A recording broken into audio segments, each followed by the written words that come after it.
Hello everyone, back to my channel Abida's রান্নাঘরে সকলকে স্বাগত। আসসালামু আলাইকুম। কেমন আছো বন্ধুরা? আশা করি আল্লাহর রহমতে খুবই ভালো আছো, আমিও ভালো আছি। আজকে আমি তোমাদের সঙ্গে শেয়ার করব পিৎজার রেসিপি। ঘরে থাকা সামান্য কিছু উপকরণ দিয়েই আজকের পিৎজাটি হবে।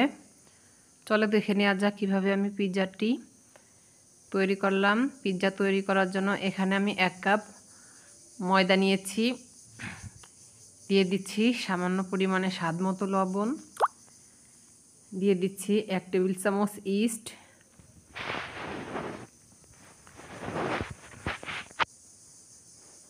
দিয়ে দিচ্ছি 1 টেবিল চামচ চিনি, দিয়ে দিচ্ছি 1 টেবিল চামচ ঘি। আর ঘিটা আমি দিয়েছি এই কারণে, যখন ময়দাটা মাখবো তখন মাখানোর সময় যাতে আমার হাতে ময়দাগুলো মেখে না যায়, এই কারণে আমি ঘিটা ইউজ করেছি। আর তো দিয়ে দিচ্ছি আস্তে আস্তে করে অল্প অল্প করে পানি। অবশ্যই পানিটা হালকা কুসুম গরম নিতে হবে। এখন পানিটা দিয়ে ময়দাগুলোকে আমি হাত দিয়ে ভালোভাবে মেখে নরম সফট একটা ডো তৈরি করে নিয়েছি। আর এখন এই ডোটাকে আমি রেস্টে রেখে দেবো 1 থেকে 2 ঘন্টা। হালকা একটু তেল হাতে মেখে উপরে দিয়ে দিচ্ছি যাতে ময়দাটা ড্রাই না হয়ে যায়। আর এখন আমি এই ডোটাকে একটি র্যাপিং পেপার দিয়ে ঢেকে দেব।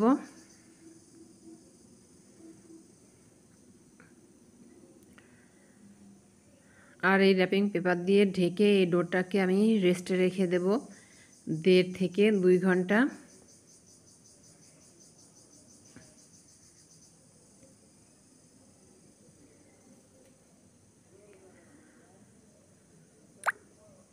আর এই তো 1.5 ঘন্টা পরে আমি ফিরছি।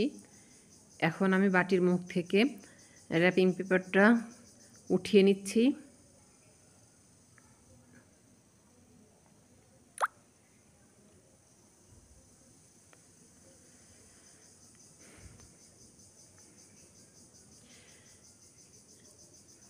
এই তো র্যাপিং পেপারটা উঠিয়ে নিয়ে আমি এখন ময়দাগুলোকে হাত দিয়ে ভালো করে মুথে নেব।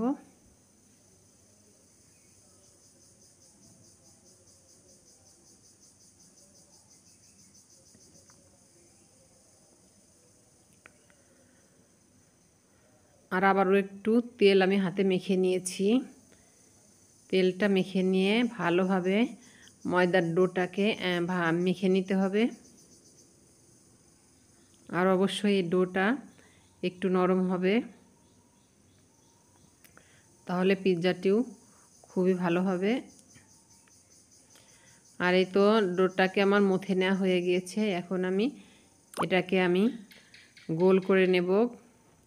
গোল করে একটা মোটা একটা রুটির তৈরি করে নিতে হবে বেলে।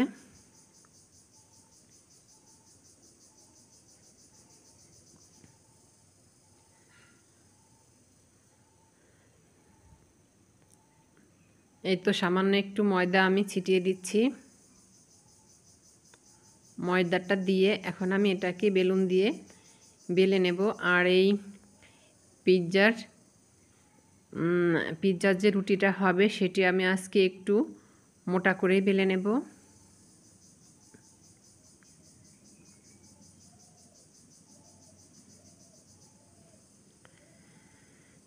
এই তো রুটিটা বেলে নেওয়া হয়েছে, আমি একটু দেখিয়ে দিলাম কতটা মোটা হয়েছে। এর চাইতে পাতলাও করে নেওয়া যায়। আর এই তো আমি পিৎজা প্লেটে সামান্য পরিমাণে তেল ব্রাশ করে নিয়েছি। এখন রুটিটাকে আমি প্লেটের উপর বিছিয়ে দিয়েছি আর চারদিকটা একটু টেনে টেনে দিচ্ছি। আমার প্রিয় ভাই ও বোনেরা, তোমরা যারা ভিডিওর সঙ্গে এ পর্যন্ত এসেছো, অবশ্যই ভিডিওতে একটি লাইক, কমেন্ট, শেয়ার করো।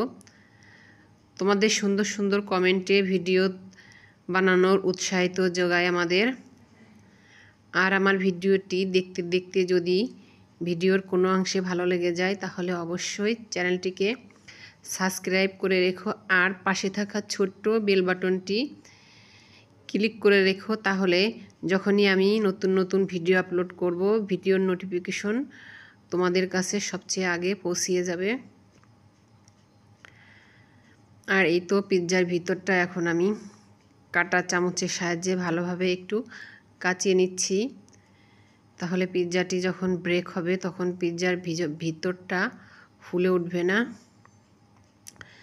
এখন আমি পিৎজার উপরে সস দিয়ে দিচ্ছি, আর এটা হচ্ছে হোমমেড সস।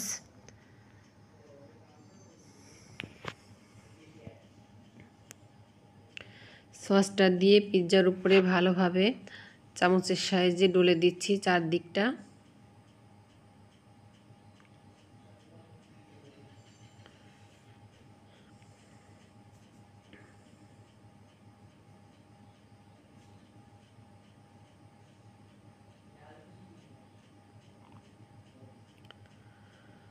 সসটা দিয়ে নিয়েছি, এখন আমি বাকি সমস্ত উপকরণ দিয়ে দেব।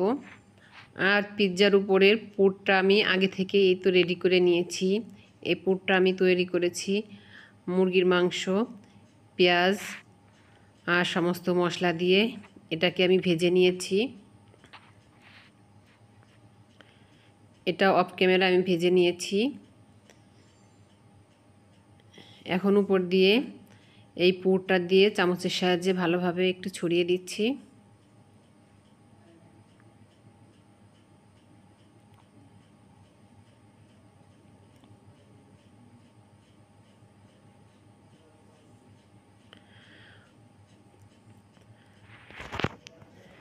পুরটা দেওয়া হয়ে গিয়েছে, এখনও উপর দিয়ে আমি কিছু টমেটো কেটে রেখেছিলাম সেটা দিচ্ছি।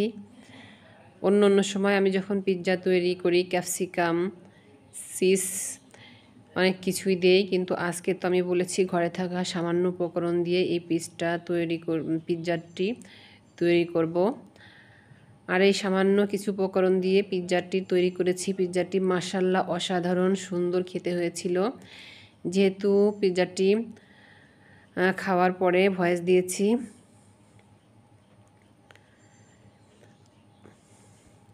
যখন ঘরে পিৎজা তৈরির তেমন কিছু না থাকে তখন এইভাবে আপনারা পিৎজা তৈরি করে বাচ্চাদের আবদার মেটাতে পারেন। সব বাচ্চারাই পিৎজা খেতে কিন্তু পছন্দ করে, আমি জানি আমার বাচ্চারা যেমন পছন্দ করে। তো এই তো পিৎজাটাকে এখন আমি ওভেনে বেক করে নেব। পিৎজাটাকে আমি ফ্রি ওভেনে 10 মিনিট করে নিয়েছি, আর 25 মিনিট ব্রেক করে নেব।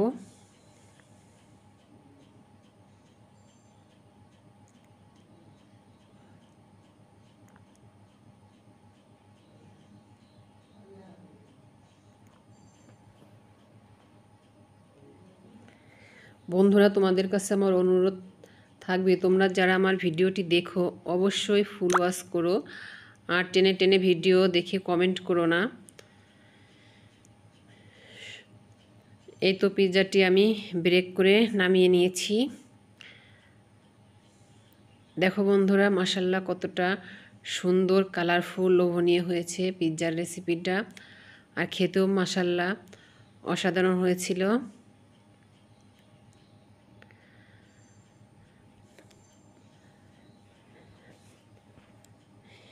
আর এখন পিৎজাটি আমি একটু কেটে দেখাচ্ছি। আজকের পিৎজাটি কিন্তু আমি একটু মোটা করেই বানিয়েছিলাম, তো দেখাচ্ছি আমি পিৎজার পুরটা কেমন হয়েছে।